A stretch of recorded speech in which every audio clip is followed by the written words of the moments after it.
Hey, Mitch, happy Monday coming to you with another interest rate market update. So, carrying on the heels from last week, unfortunately, we did see some increases to rates in the last week. Last week, we saw two significant market movements on Tuesday and then on Friday. So, moral of the story today, we're looking at interest rates being about 3/8% higher in most products today versus last Monday. So that's going to put a conventional rate. I think last week we were looking around 4.99. Today, exact same scenario I priced out was at 5.375. FHA went from 4.125 to 4.5. Now, our jumbo pricing, again, as I mentioned, it doesn't follow traditional market trends. So we saw no shift in jumbo pricing, still stable at 4.75. I know I referenced Bank of America in last week's update. Bank of America did tick their rates up again today, so they're running at 4.5. So only 0.25% price difference there.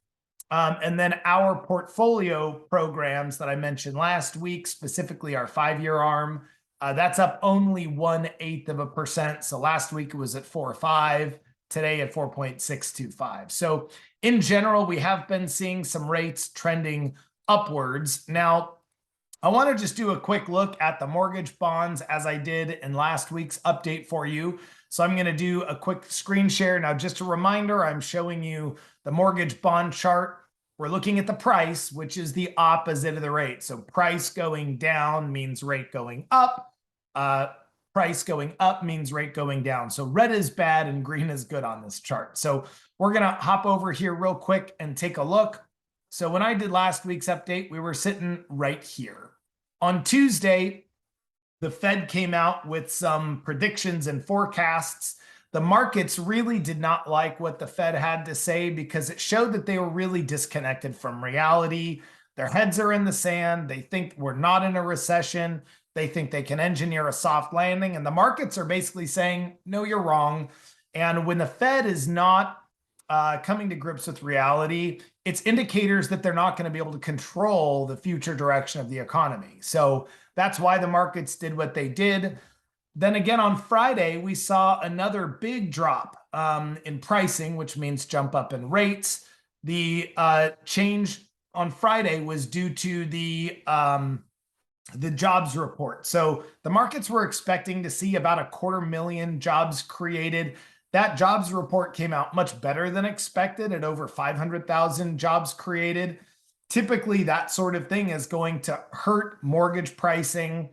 Now, today it's improved a bit, but indicators are still kind of uncertain. You see, we're kind of sitting between all these lines. These are trend lines and indicators.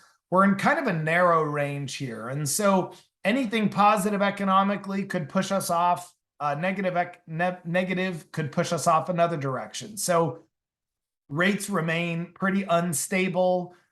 My consensus is that I think we may see things get worse before they get better. More than likely as it becomes more common knowledge and mainstream, and hopefully the Fed will accept that we're in a recession and start to do some things to take action that could certainly help with the market. So that's where we're at this week. I hope that's helpful to you. Feel free to share with your team. If you have any questions or if you have any clients that are looking for home financing, give me a holler. I'd be happy to help. One important note is we have a program called a lock and shop. So if you've got clients that are looking for houses, if they go through our upfront underwriting process, we have the ability to lock that interest rate in and protect them from these market movements. Our lock and shop program has what's called a float down. That means if rates get better, we can float that client's rate down, but they're prevented from increases. So we had some folks that did that last week.